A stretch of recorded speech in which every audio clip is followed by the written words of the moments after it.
Сәлем достар, бүгін осындай коллагенге, витаминге толы ішек қарыннан салат жасап көрдім. Мен тек қарнын алдым. Қойдың қарны ең алдымен жуып тазалап, оны пісіріп алдым 1,5 сағаттай.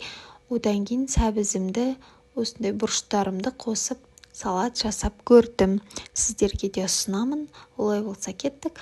Қарынды осылай жақсылап жіңішке етіп, ұзынша етіп турап аламыз соломкаға.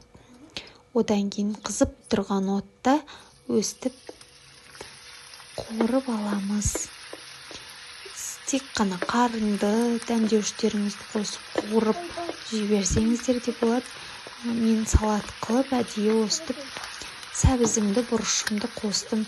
Тіпті сіздер пияз қосып жіберсеңіздер де өте керемет болып шығады. Мінекей, өстіп жақсылап қуырып аламыз. Көп уақытты да қажет етпейді.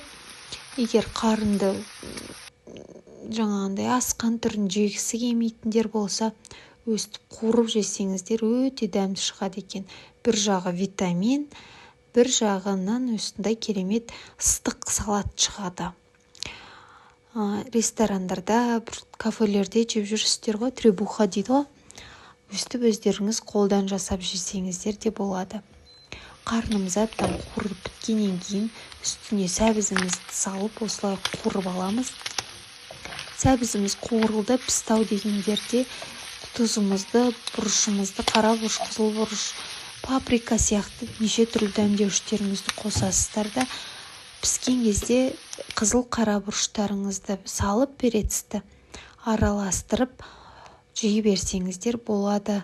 Тез-ақ дайын болатын салат, ыстық салат, мінекей дайын, өте керемет шыққан.